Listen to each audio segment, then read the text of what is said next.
On est de plus en plus nombreux à communiquer par Zoom avec ses prospects et ses clients. Dans cette vidéo, je vais vous donner mes 7 conseils pour vendre efficacement à distance. Salut tout le monde, c'est Richard, j'espère que vous allez toutes et tous très bien.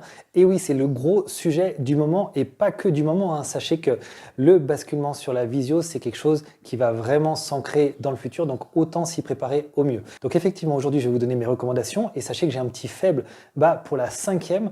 Là, on va parler de l'audio, de l'environnement autour de nous et je vais vous conseiller une petite appli qui est en grande partie gratuite et qui va certainement vous sauver la vie dans beaucoup de situations. Avant de commencer, puisque je le sais, vous ne souhaitez plus rater aucune de mes vidéos, vous le savez, hein, j'aborde les sujets de la vente B2B, l'entrepreneuriat et la recherche d'emploi. Pensez à activer le bouton de suivi juste en dessous et vous serez notifié de toutes mes nouvelles publications. Mon premier conseil concernant la vente à distance va se jouer d'ores et déjà dans l'invitation qu'on va envoyer à notre client.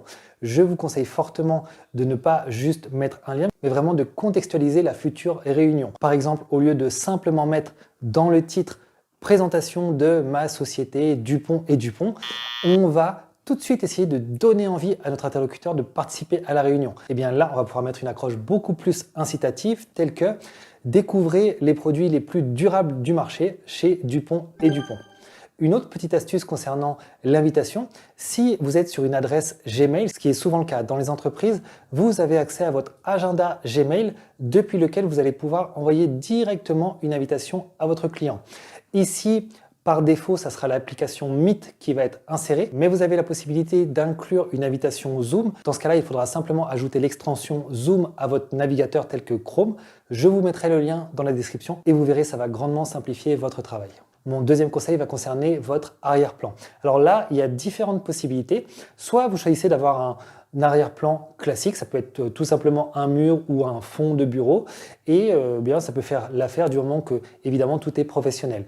Dans ce cas-là, soit vous avez votre image complètement nette, soit vous pouvez aller dans les options de Zoom et mettre un flou, comme ça la mise au point sera vraiment focalisée sur vous-même, ou vous pouvez également choisir de mettre un fond que Zoom propose, un autre fond.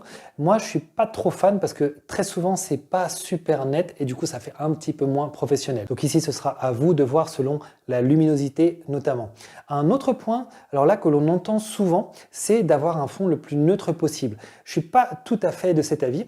En fait, vous pouvez avoir un fond, par exemple, une bibliothèque ou alors des petits objets autour de vous et la plupart du temps, c'est un élément qui peut amener facilement le prospect à communiquer avec vous. Ça va amener un petit peu de chaleur. Justement, on n'est pas sur un arrière-plan hyper lisse. Là, vous avez un petit bout de votre vie qui va être inclus dans la conversation et ça peut être un très bon moyen justement de briser un petit peu la glace avec votre interlocuteur et c'est exactement ce que l'on cherche sur Zoom puisque quand on est à distance, forcément, il y a de la distance naturelle qui se crée et plus on va se rapprocher avec des petites conversations comme ça, des small talk, mieux ce sera pour notre conversation. Le troisième conseil va concerner cette fois notre affichage sur Zoom. Vous le savez, quand les autres participants vont vous voir à l'écran, ils peuvent vous voir en gros, ils peuvent également vous voir en petite fenêtre et dans ce cas-là, vous avez votre nom qui va s'afficher. Ici, assurez-vous que c'est votre bon intitulé qui est indiqué. Si jamais ce n'est pas le cas, vous pouvez aller directement dans l'onglet participants. Ensuite, vous avez une petite case bleue plus et là vous pouvez vous renommer. Ça peut être utile si par exemple vous utilisez l'ordinateur de quelqu'un d'autre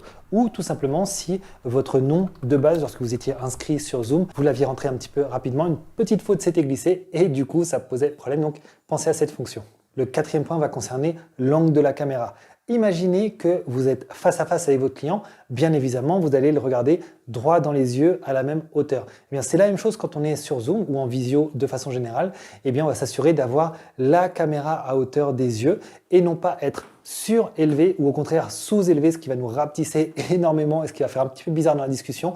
Donc pensez à bien ajuster cette hauteur. Alors on y arrive à ce 5e conseil, celui qui me tient le plus à cœur, il concerne l'audio. Vous savez, l'audio, c'est probablement ce qu'il y a de plus important dans votre discussion Zoom avec le client. Vous pouvez avoir une image qui saute un petit peu, ça c'est pas le plus grave. Vous pouvez avoir une image qui est légèrement floue, ça passe encore. Par contre, tout ce qui est audio, ça c'est trop désagréable, donc on va vraiment y faire attention. Et là, je vais vous parler d'une petite appli qui est absolument révolutionnaire. En fait, qu'est-ce qui se passe? Imaginons que vous habitez à côté d'une rue bruyante ou au contraire, imaginez que vous avez des travaux juste au-dessus de chez vous. Ça va rendre la conversation absolument insupportable. Et il existe une appli donc qui s'appelle Crisp.io, je vous mettrai le lien également en description, qui vous permet de supprimer les bruits de fond en un claquement de doigts. Une dernière chose sur Krisp, l'appli est en grande partie gratuite puisque, si je ne me trompe pas, chaque semaine, vous avez le droit à 240 minutes, c'est-à-dire 4 heures de temps gratuit en utilisant l'application pendant que vous faites vos visios, donc ça vous laisse énormément de marge chaque semaine. Parlons maintenant de la réunion en elle-même. Pensez tout d'abord à bien demander à tous vos interlocuteurs d'allumer leur caméra. Vous l'avez allumé dès le début pour montrer un petit peu l'exemple. C'est quelque chose qui va être très favorable à l'échange et qui va rendre la conversation beaucoup plus humaine. Donc, pensez bien à demander à tout le monde de façon la plus polie possible. Un autre conseil pendant cette réunion, c'est d'essayer d'animer au maximum ce que vous dites. C'est-à-dire que au lieu que vos interlocuteurs se retrouvent face à vous, comme ça, face caméra non-stop, essayez d'intégrer des documents que vous présentez à votre audience. Pour ça, sur Zoom, vous avez un petit bouton en bas qui s'appelle « Partager son écran ». Et là, eh bien, tout ce que vous allez diffuser va pouvoir être visible par vos interlocuteurs. Dans ce cas-là, bien sûr, pensez à préparer à l'avance ces documents pour éviter de tomber sur autre chose qui n'était pas censé être diffusé pendant la présentation. Une dernière petite astuce pour retenir au maximum l'attention de vos interlocuteurs, ça va être de vous-même être attentif à ne pas partir en mode monologue. En gros, si vous voyez que après 60 secondes, vous n'avez pas cédé la parole à quelqu'un d'autre, que c'est vous qui êtes non-stop en boucle, là, c'est à vous d'en prendre conscience et de casser par une question que vous allez poser à l'une des personnes. Donc là, ça va permettre deux choses. D'une part, de refocaliser l'attention de l'ensemble des participants sur votre sujet et d'autre part, de faire participer les autres, c'est-à-dire amener de l'interaction, concerner les autres pour qu'ils soient à nouveau attentifs à ce que vous dites. Enfin, le dernier conseil sur la vente en visio, ça va être de bien vérifier pendant toute la réunion l'onglet conversation. C'est-à-dire que ici, les participants vont pouvoir à la fois échanger entre eux, mais ils vont également parfois pouvoir vous poser directement des questions. Donc là, ça va être important de veiller pendant tout le cours de la discussion, d'être à jour sur ces questions, parce que sinon ça va désimpliquer votre audience. Imaginons en effet que vous n'ayez pas pris ce soin, vous allez vous retrouver avec une liste colossale de questions à traiter à la toute fin de réunion, quand tout le monde aura envie de partir, ce ne sera plus le bon moment. Donc vraiment, veillez à cet onglet. C'est tout pour aujourd'hui. Si vous souhaitez voir les prochaines vidéos et également voir mes prochains articles que je publie sur LinkedIn, pensez donc à activer bien le bouton suivre. Et pour ma part, je vous dis à très bientôt pour une prochaine vidéo. Ciao!